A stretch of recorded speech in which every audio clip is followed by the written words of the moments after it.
भगवान जेतवन में बिहरते थे। एक दिन बहुत से आगंतुक भिक्षु आए। इन अतिथियों को भगवान ने राहुल के निवास स्थान पर ठहराया। रात्रि में राहुल सोने के लिए अन्य स्थान नहीं देखते हुए भगवान के निवास स्थान गंधकुटी के बरामदे में जाकर सो रहा।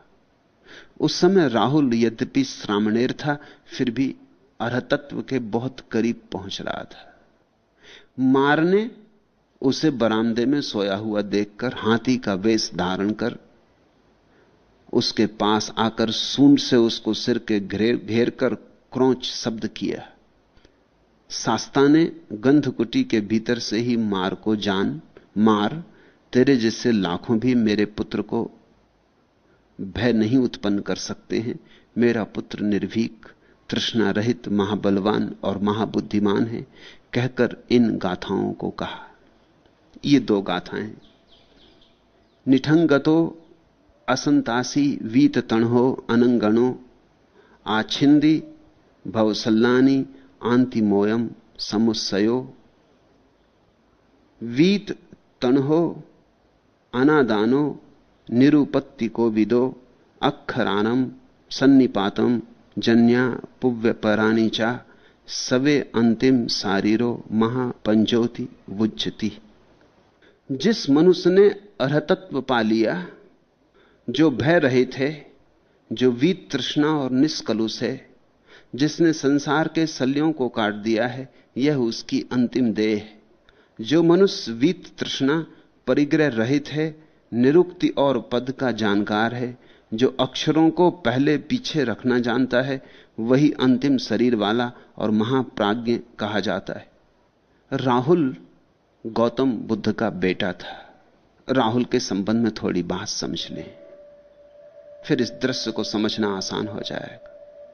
जिस रात बुद्ध ने घर छोड़ा, महाअभिनिष्क्रमण किया, राहुल बहुत छोटा था, एक ही दिन का था, अभी अभी पैदा हुआ था। बुद्ध घर छोड़ने के पहले गए थे यशोधरा के कमरे में इस नवजात बेटे को देखने। यशोधरा अपनी छाती से लगाए राहुल को सो रही थी। चाहते थे देख लें राहुल का मुंह, क्योंकि फिर मिले देखने ना मिले, लेकिन इस डर से कि अगर राहुल के और पास गए, उसका मुंह देखने की कोशिश की, कहीं यशोधरा जग न जाए। जग जाए तो रोएगी, चीखेगी, चिल्लाएगी, जाने न देगी। इसलिए चुपचाप द्वार से ही लौट गए थे। उस बेटे को राहुल का नाम भी बुद्ध ने इसलिए दिया था, राहु केतु के अर्थों में इसलिए दिया था कि बुद्ध घर छोड़ने जा रहे थे, तब यह बेटा पैदा हुआ। सोचते थे कि कब छोड़ दूं, कब छोड़ दूं, तब यह बेटा पैदा हुआ। इस बेटे का प्रबल आकर्षण और मन में हजार शंकाएं कुशंकाओं का जमघट लग गया। मेरे घर बेटा आया है और मैं छोड़ के भाग रहा हूं। यह उचित है छोड़ के भागना? जिम्मेदारी, उत्तरदायित्व। इस बेटे के जन्म में मेरा उतना ही हाथ है जितना यशोधरा का, और मैं छोड़ के भाग जा रहा हूं। इस असहाय स्त्री पर अकेला बोझ छोड़कर भाग जा रहा हूं, यह उचित है या नहीं? ये सारी शंकाएं उठने लगी थी। इसलिए उसको नाम राहुल दिया था कि मैं किसी तरह मुक्त होने के करीब था कि तू राहु की तरह मेरे गले को फांसने आ गया। फिर 12 वर्षों बाद बुद्ध घर लौटे थे बुद्धत्व को पाकर। तब राहुल 12 वर्ष का था। यशोधरा बहुत नाराज थी, स्वाभाविक, माननीय स्त्री थी, इसलिए सीधे तो उसने कुछ भी ना कहा, लेकिन तीखा व्यंग किया, परोक्ष व्यंग किया। जब बुद्ध घर पहुंचे तो उसने अपने बेटे राहुल को कहा कि बेटा, ये तुम्हारे पिता हैं। तू जब 1 दिन का था तब तुझे छोड़कर भाग गए थे। ये भगोड़े हैं, यही तेरे पिता हैं। तू बार बार मुझसे पूछता था कि मेरे पिता कौन है। ये सज्जन जो आके खड़े हो गए, यही तेरे पिता हैं। इनसे तू मांग ले अपनी वसीयत। ये तेरे पिता हैं, फिर पता नहीं मिलना हो न मिलना हो। इनसे मांग ले हाथ फैला के कि इस संसार में जीने के लिए मेरी कुछ वसीयत। उसने तो व्यंग किया था, व्यंग महंगा पड़ गया। बुद्ध ने आनंद से कहा, आनंद मेरा भिक्षा पात्र कहां? क्योंकि मेरे पास और तो देने को कुछ भी नहीं, एक भिक्षा पात्र है, वो मैं अपने बेटे को दे देता हूं। लेकिन भिक्षा पात्र तो भिक्षु को दिया जा सकता है। भिक्षा पात्र दे के बुद्ध ने कहा, बेटा तू भिक्षु हो गया, तू संन्यास्त हो गया। मेरे पास संसार की कोई संपदा नहीं है, संन्यास की संपदा है, तू उसका मालिक हो गया।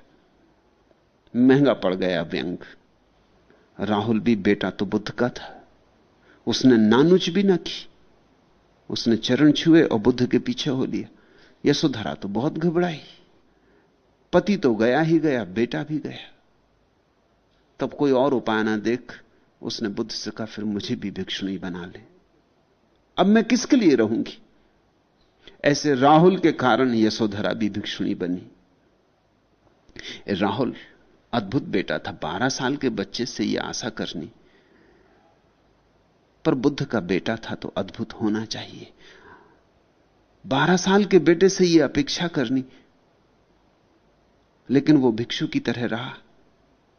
चूंकि छोटा था, इसलिए जो भिक्षुओं का प्रथम द्वार है श्रामणेर, उसकी ही दीक्षा उसे बुद्ध ने दी थी। लेकिन श्रामणेर रहते हुए भी वो छोटा सा बच्चा अरहत की अवस्था के करीब आ गया था, बुद्ध होने के करीब आने लगा था।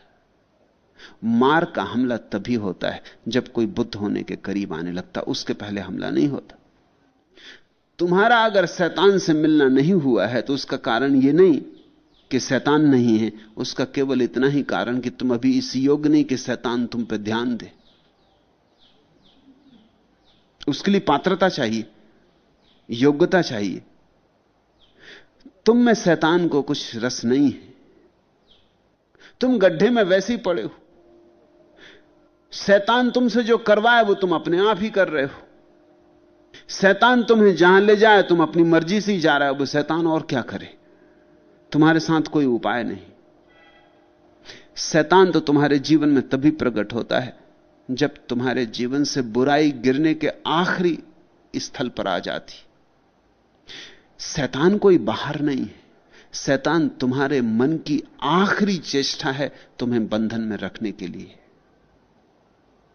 शैतान का इतना ही अर्थ है कि तुम्हारा मन अपनी मालकियत तुम पर आसानी से नहीं छोड़ देगा, लेकिन जब तक तुम खुद ही उसके गुलाम हो तब तक मालकियत कायम करने की कोई जरूरत भी नहीं है।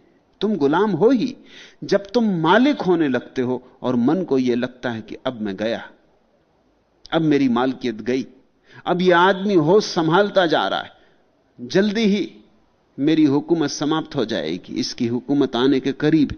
तब मन अपनी सारी ताकत को इकट्ठा करके, और बड़ी ताकत है मन की, क्योंकि जन्मों जन्मों से मन मालिक रहा है, उसे तुम्हारे सारी कमजोरियां पता हैं, उसे तुम्हारे सारे भय पता हैं, उसे तुम्हारी सारी वासनाएं पता हैं, वो तुमसे भली भांति परिचित है।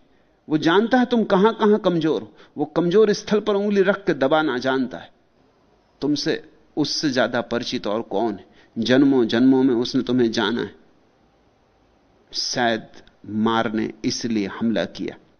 इस घटना में कुछ अतिथि आ गए हैं, उनको ठहराने की जगह चाहिए, तो राहुल का कमरा उनको दे दिया गया है।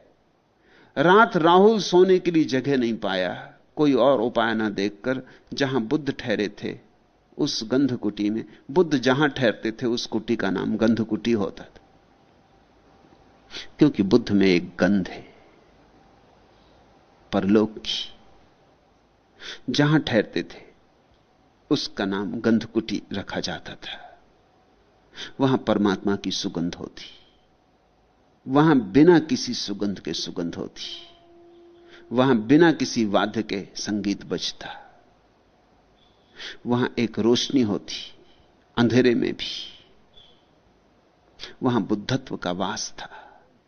वह जगह मंदिर थी। कोई जगह ना देख के राहुल फिर बुद्ध की गंधकुटी के बाहर बरामदे में जाके सो रहा। एक तो राहुल धीरे धीरे, यद्यपि ऊपर से श्रामणेर था, बच्चा था, लेकिन भीतर थिर होता जा रहा था। अंतिम घड़ी करीब आ रही थी और शायद उस दिन अंतिम घड़ी बहुत करीब आ गई बुद्ध के सानिध्य के कारण। पहली बार बुद्ध के बरामदे में सोया था राहुल। बुद्धत्व की मौजूदगी, उसके भीतर जो जागता हुआ बुद्धत्व है, उसको बड़ा सहारा बन गई होगी। यही तो साधु संग का रहस्य और राज है। अगर तुम किसी साधु के पास हो तो तुम्हारे भीतर साधुता को छलांग लेने की सुविधा ज्यादा होगी। तुम अगर असाधु के पास हो तो तुम्हारे भीतर जो शैतान है उसका बस तुम पर ज्यादा होगा, क्योंकि आदमी अनुकरण से जीता है। तुमने कभी ख्याल किया, 4 आदमी उदास बैठे हो और तुम भी उनके पास जाके बैठ जाओ, तुम उदास हो जाते हो।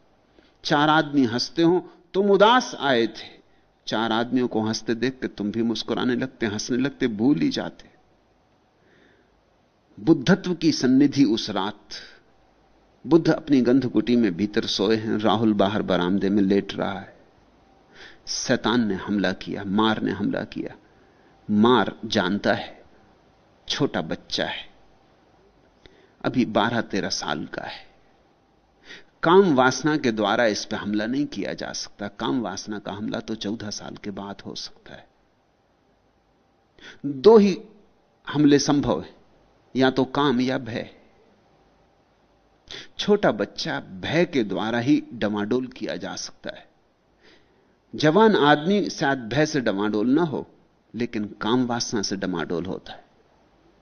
यह छोटा बच्चा है, इसके पास नंगी अप्सराएं नचाने से कुछ भी ना होगा। वो ऋषि मुनियों के पास नचाना ठीक है।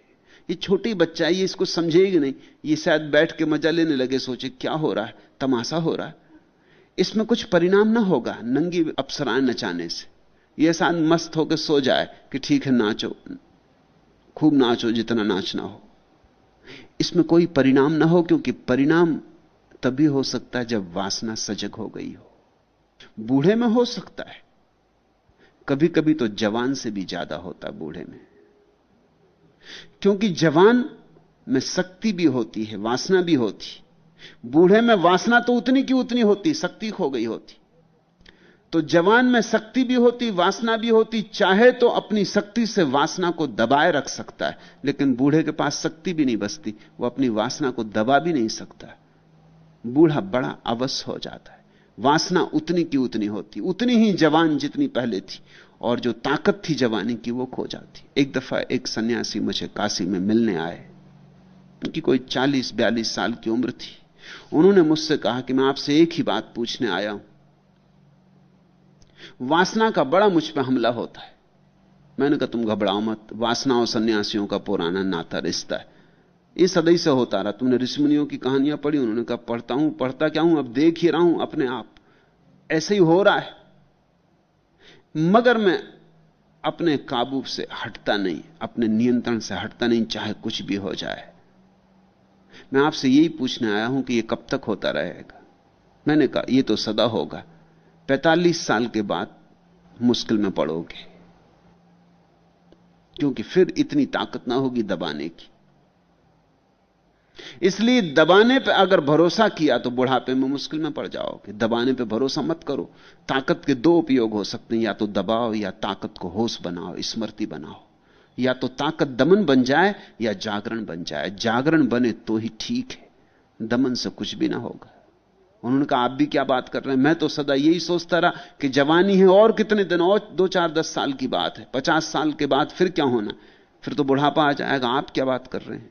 मैं तो इसी आशा में जीता रहा हूं कि अभी जवानी है, इसलिए वासना जोर मारती है, एक दफा जवानी गई वासना का जोर चला जाएगा। मैंने कहा कि 45 साल बाद मुझे मिलना। वो ईमानदार आदमी, वो 45 साल के बाद मुझे मिलने आए। कोई 47 साल की उनकी उम्र रही होगी। उन्होंने कहा आप ठीक कहते थे, मैं मारा गया, मैं बड़ी मुश्किल में पड़ गया हूं। अब मुझे पता चल रहा है मेरी लड़ने की ताकत कम होने लगी और वासना उतनी ही प्रबल है, दुश्मन उतना ही मजबूत है, मैं कमजोर होने लगा। आप ठीक कहते थे, मैं चूक गया। मैंने जितना संघर्ष किया वासना से, अगर उतनी शक्ति जागरण में लगाई होती तो शायद पहुंचने की कोई संभावना थी। यह जीवन तो गया। मैंने उनसे कहा जीवन कभी भी गया नहीं, सांझ को भी कोई लौट के आ जाए, घर तो भूला हुआ नहीं। अभी भी चेष्टा करो, अभी भी जो थोड़ी शक्ति बची है उसे मत लड़ाओ वासना से, उसे ध्यान बनाओ। लेकिन राहुल को वासना से नहीं डगाया जा सकता। इसलिए यह कहानी अनूठी, क्योंकि 12-13 साल के ऋषि मुनि होते ही नहीं, इसलिए कहानी अनूठी है। तुमने जो कहानियां पढ़ी है ऋषि मुनियों की, वो सब वृद्ध ऋषि मुनियों की। वहां उर्वशी आती और नाचती और श्रृंगार करके आती और सब उस तरह का काम होता है। ये राहुल छोटा सा बच्चा है। मार ने क्या किया? ये अरहत हुआ जा रहा है। वो एक बड़ा हाथी बन के आया। छोटा बच्चा है, उसके लिए बड़ा हाथी। इतना ही नहीं, सूंड में राहुल की गर्दन फंसा ली और भयंकर चीत्कार की। कहानी को तथ्य मत समझ लेना, ऐसा भीतर हुआ होगा। हो सकता है सपने में हुआ हो, एक दुख स्वप्न हुआ हो। यह मन ही है जो यह रूप रखता है। लेकिन यह चीत्कार की आवाज हो सकता है राहुल के मुंह से निकल गई हो। तुम्हारा कभी कभी मुंह से निकल जाती दुख स्वप्न में, छाती पे कोई आके राक्षस बैठ गया और चीत्कार निकल जाती, या पहाड़ से गिरा दिए गए और चीत्कार निकल जाती, या कोई तुम्हारी छाती में छुरा भौंक रहा है और चीत्कार निकल जाती। ऐसी चीत्कार छोटे से राहुल से निकल गई होगी। बुद्ध ने गंधकुटी के भीतर से ही मार को जानकर ऐसे शब्द कहे, मार, तेरे जैसे लाखों भी मेरे पुत्र को भय नहीं उत्पन्न कर सकते। यहां एक बात और ख्याल रख लेना, बुद्ध राहुल को ही मेरा पुत्र कहते हैं ऐसा नहीं। जितने भिक्षु हैं सभी को मेरा पुत्र कहते हैं। राहुल तो पुत्र भी है, लेकिन भिक्षु सभी बुद्ध के पुत्र हैं, बुद्ध संतति। गुरु पिता है, एक बहुत नए अर्थों में पिता है। पिता से तो शरीर को जन्म मिलता है, गुरु से आत्मा को। पिता से तो जो शरीर मिला है वो आज नहीं कल मौत ले जाएगी। गुरु से जो आत्मा मिलती है उसे फिर कोई नहीं ले जा सकता। पिता से तो संसार मिलता है, गुरु से सन्यास। संसार क्षणभंगुर है, सन्यास शाश्वत है। बुद्ध ने कहा, मार, मेरे बेटों को तेरे जैसे लाखों भी भय उत्पन्न नहीं कर सकते। मेरा पुत्र निर्भीक, तृष्णा रहित, महाबलवान और महाबुद्धिमान है। कहकर इन गाथाओं को कहा। जिस मनुष्य ने अरहत का पद पा लिया, अरहत का अर्थ होता है जिसके शत्रु समाप्त हो गए। अरिहत, अरि यानी शत्रु, हत यानी नष्ट हो गए। जैनों में यही शब्द दूसरे रूप में है, अरिहंत, जिसने अपने शत्रुओं को मार डाला। दोनों में लेकिन थोड़ा सा फर्क है। अरहत का अर्थ होता है जिसके शत्रु मर गए, और अरिहंत का अर्थ होता है जिसने अपने शत्रुओं को मार डाला। जैन परंपरा संकल्प की परंपरा है, संघर्ष की परंपरा है। इसलिए महावीर को महावीर कहा है, नाम उनका वर्धमान था। जैन परंपरा संघर्ष की परंपरा है, इसलिए उसका नाम जैन है। जैन का अर्थ होता है जिन, जीता हुआ, जीत के लिए संघर्ष है। बुद्ध की परंपरा में संघर्ष पर जोर नहीं है, तप पर जोर नहीं है, संकल्प पर जोर नहीं है। बुद्ध की साधना में बोध पर जोर है, और बोध जब जगता है तो शत्रु अपने से हार जाते हैं, तुम्हें हराने नहीं पड़ते। जैन परंपरा तपश्चर्या पर जोर रखती, बुद्ध परंपरा स्मृति पर। इसलिए एक अपूर्व बात घटी है, बौद्धों ने जितना ध्यान को विकसित किया दुनिया में किसी ने भी नहीं किया। ध्यान बुद्ध का सार है। अरहत का अर्थ होता है जिसके शत्रु गिर गए, बोध जगा और शत्रु गिर गए, जैसे दिया जला और अंधेरा चला गया, ऐसे अरहत। अरिहंत का अर्थ होता है शत्रुओं से लड़े, मारा, गिराया, जीता। महावीर का मार्ग संकल्प का, बुद्ध का मार्ग समर्पण का। लेकिन समर्पण में भी भेद है। बुद्ध का मार्ग ऐसे समर्पण का नहीं जैसे नारद का या मीरा का। उनके समर्पण का अर्थ है ईश्वर के प्रति समर्पण। बुद्ध के समर्पण का अर्थ है संघर्ष नहीं, शांत भाव, अपने भीतर ही विश्राम को उपलब्ध हो जाना, किसी के चरण नहीं गहने। कोई परमात्मा नहीं है जिसके चरणों में चले जाना है, अपने में ही डूब जाना है। लड़ना नहीं है, अपने बोध में समाहित हो जाना है। जिसने अरहत के पद को पा लिया वो सदा भय रहित है। बुद्ध ने कहा, जो वीत तृष्णा और निष्कलुष है, जिसने संसार के सलियों को काट दिया, यह उसकी अंतिम देह। मार को उन्होंने कहा, सुन पागल, ये राहुल की अंतिम देह है, अब तू इसे डरा ना सकेगा। ये तो आखिरी घड़ी आ गई इसकी, इसके बाद इसकी दोबारा देह होने वाली नहीं है, ये फिर नहीं जन्मेगा। अब तू इसे मौत से ना डरा सकेगा। मौत कब तक डरा सकती? मौत तभी तक डरा सकती जब तक जीवन का आकर्षण हो। ख्याल कर लेना, जब तक तुम चाहते हो जीवन बना रहे, सदा बना रहे, जीवेषणा जब तक है, तब तक मौत डरा सकती। बुद्ध कहते हैं इसकी तो जीवेषणा ही चली गई, ये तो अब दोबारा पैदा होना ही नहीं चाहता। इसके भीतर चाह ही ना बची अब बचने की। इसकी भव तृष्णा समाप्त हो गई। ये इसकी अंतिम देह है। इस बार इसकी देह गिरेगी तो दोबारा ये किसी गर्भ में नहीं उतरेगा। ये महाशून्य में प्रवेश करने के लिए तैयार खड़ा है। इसको अब तू डरा ना सकेगा। काम से तू डरा नहीं सकता, भय से भी तू डरा नहीं सकता। तेरी चेष्टा व्यर्थ है। मार